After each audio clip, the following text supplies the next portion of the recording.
Good afternoon, everybody. Welcome to the second episode of the Elephant and the Ass. I'm here with Eskimo Joe, my producer, and I want to thank all of you, first of all, for tuning in to our first episode. We know it was raw, we knew it was rough, but everybody stuck with us. A lot of views, a lot of new subscribers, and we hope to continue that, and I hope everybody stays tuned and watches this one as well. Today we're going to get a little bit of Joe Biden. I think we need to hit upon the things that Joe's doing and what that means, and then I also want to look a little bit at Bernie Sanders and his $28 million that he's raised in campaign funds, and what does that mean looking at the election. And last but not least, we're going to look at the Unplanned movie. Now, I have not seen this movie. I plan on seeing it, but I want to talk about some things surrounding it and how that looks in the media. So stay tuned, and we look forward to talking about these things. Welcome back. Welcome back, everybody. We're going to get into it right away. I got to talk about Joe Biden, not my Eskimo Joe sitting across from me, but Joe Biden. What are you doing, Joe? What are you doing? I mean, it's creepy what you're doing. I mean, he's got these compilations and he's grabbing on these young girls and he's kissing them on the back of the head and he's doing all this stuff, and I'm like, holy cow, this is on camera, we're watching it. And so it's just amazing to watch that he doesn't realize that how this looks to everyone else. And then all of a sudden you got this lady, assembly lady out of Nevada, back in 2014. Why the hell she's bringing it up now, I don't know. But she comes up and she says, yeah, he gives me this wet kiss and sniffs my hair and it made me feel uncomfortable. Like, yeah, that's what it looks like. It looks like it's really uncomfortable. And so I'm like just blown away, and I'm listening to my conservative friends. And now get this. Now, conservatives are not upset necessarily because he did this. Okay, everybody understands that, right? We all look at him and go, yeah, that's just creepy Joe. But the problem is that we had Kavanaugh and we had all these other instances, and liberals are coming out and they're like, oh my God, he's the worst human ever. We've got 8 people that saw Kavanaugh rape them and molest them, and he was at parties and orgies, and they just try to tear this man down. And of course, what do you think is going to happen with the littlest thing that comes out about Joe Biden or any of the other of the Democratic candidates? Then I'm going to tell you right now, it's going to get blown up. Do I agree with them? No. Does Joe Biden deserve to not run for president? No, he's fine.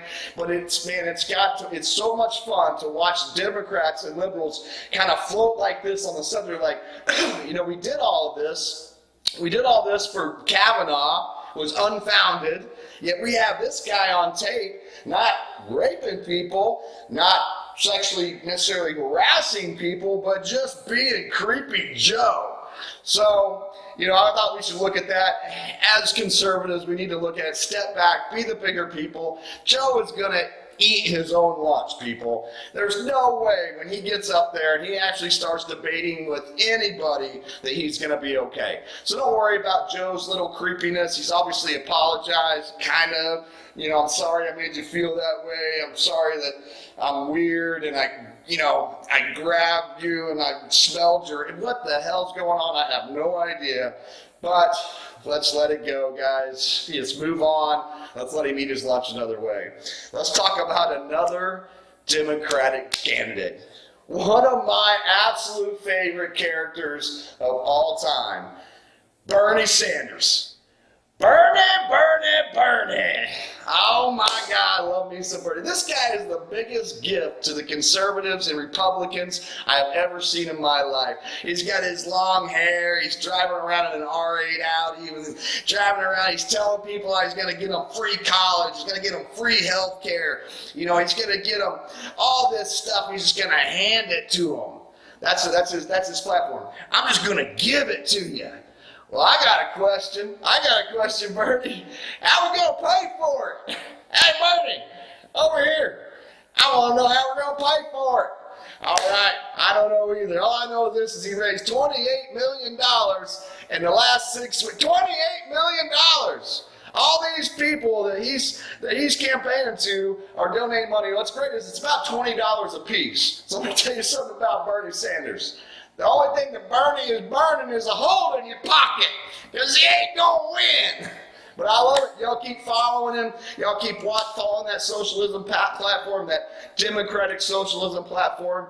It's everything that I love. about the left. They're eating themselves alive with these platforms. They think everybody's moving far and progressively left. That's just not the case. The polling doesn't show that. But man, because the media loves the guy and because he gets so much attention, we just keep going. So Bernie, I'm a big fan, brother. You keep it going, man. You keep doing what you're doing. I'm all on board. Now I'm going to switch gears a little bit. We got a movie that came out. Man, I'm telling you, it's a blockbuster. A blockbuster. It's called Unplanned. That's right. It's a pro-life movie about abortion.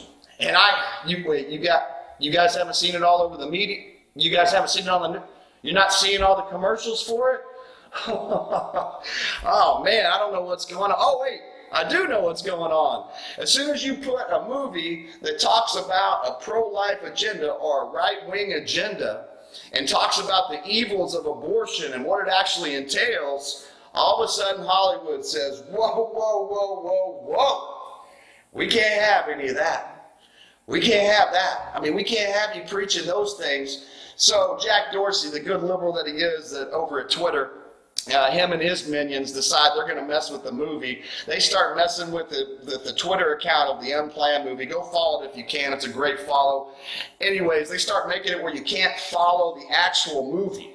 You can't follow it on Twitter. You keep pushing the button, and you push it, it says follow, then it goes unfollow. You push it again, it says follow, then it says unfollow.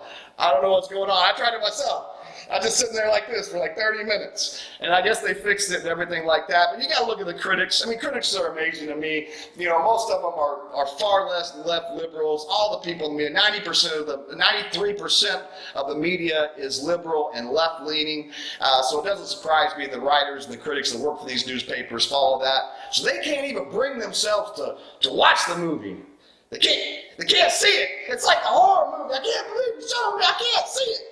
So anyway, what I'm saying about that is normally a movie, like a blockbuster movie, gets about 200 reviews by critics. It's all over. And you get your little Rotten Tomatoes. I go to Rotten Tomatoes or Flickster, and you get your little review and your percentage number. That's about normal, especially for a movie that's as big as this one. $6 million in the first weekend, even with all the media not covering it and all the hype that goes behind a movie like this. And only 18 critics decided to watch it.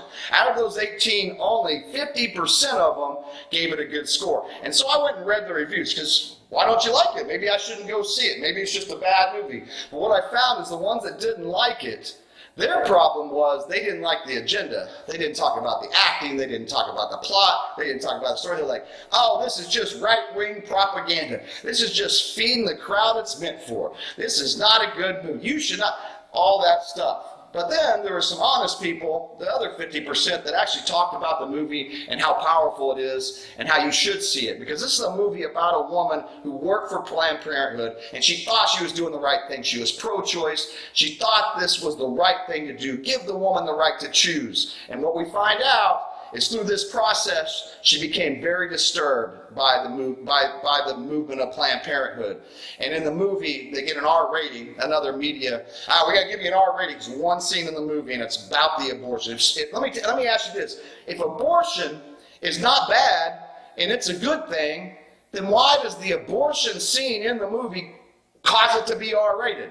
You have to ask me that one because I don't know. Anyways, I'm telling you right now, folks. Go see the movie, support the movie, be pro-life. We have the right voice here. We're on the right side of morality. Let's make sure that we support it. All right, guys, that's it for today. Just want to hit a couple topics with you. We'll be back to you in a few days with episode 3. Thank you, as always, for watching, and thank Eskimo Joe for being here for me. Good night.